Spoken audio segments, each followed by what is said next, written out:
Let's talk about my favorite topic in the world, free money for your business. I love free money. I think you do too. But look, every time we even hear the term free money, we immediately think it's a scam. So hear me out.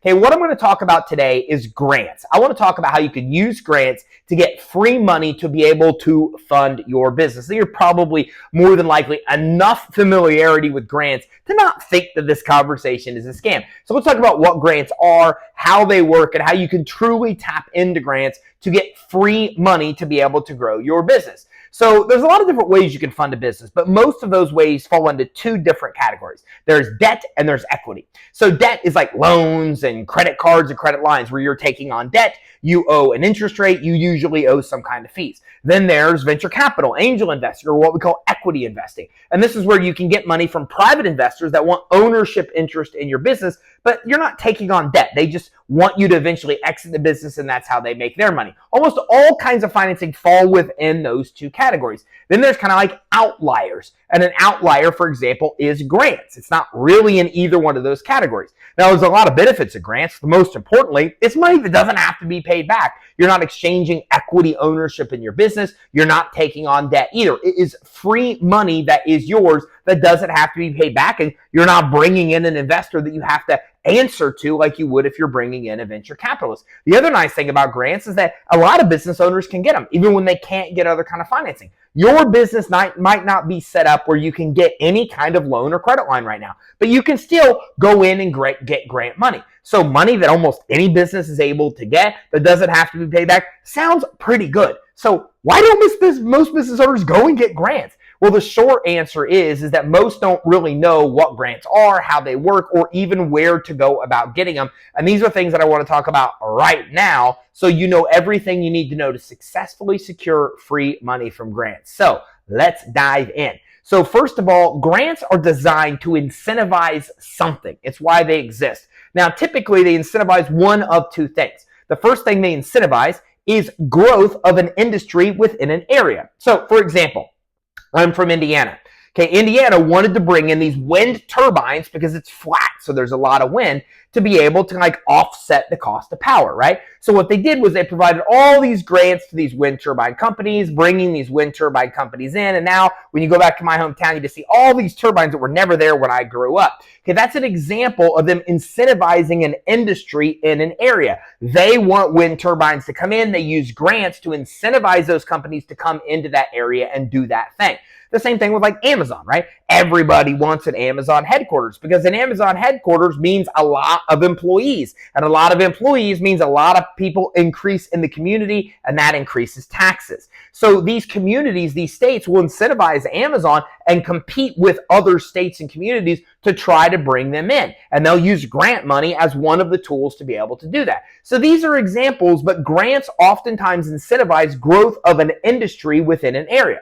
Now, the second and probably biggest reason that grants are out there is to serve an underserved audience. So if we talk about female entrepreneurs or African Americans, or we talk about veteran-owned businesses or disabled-owned businesses or veteran female disabled-owned businesses, you get it. There's a lot of demographics that are just underserved. It's really sad. Statistically, a woman entrepreneur has a way harder time getting money from debt financing than a male entrepreneur. I don't think it's fair. It's the way that it is. So grants are there, not even the score, but to try to allow the underserved an opportunity to still get the money to get in there, compete, and be able to do their thing. In this case, grow an actual business. So if you are in an underserved demographic, well, then it's way easier for you to get a grant than somebody that's not in an underserved demographic. Now, if you're not in an underserved demographic, then the thing to keep in mind is that you want to look at grants that are designed for your industry or to incentivize growth within a certain area. Those might be a better fit. But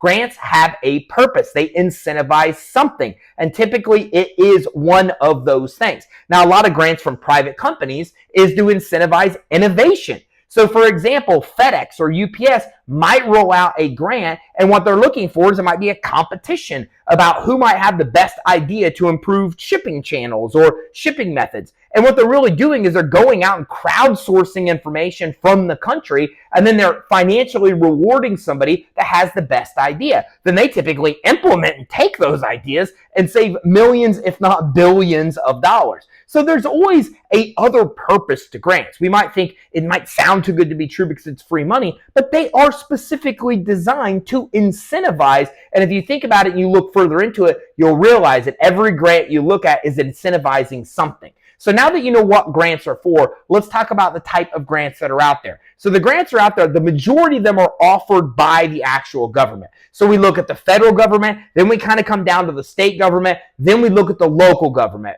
municipalities, communities, counties, kind of at that level, federal, state, and then local. Then the other thing that we look at is we look at private grants, and these are through trusts. These are through all different kind of private or publicly owned companies, or even individuals that are out there putting their money out there to basically improve an industry, give an underserved demographic a chance to be able to, again, incentivize innovation, whatever it may be. Those are the types of grants that are out there. Now, the type of grant to go out and apply for depends on your business, what you're looking to do, what you're trying to accomplish, and finding a grant that's a good fit.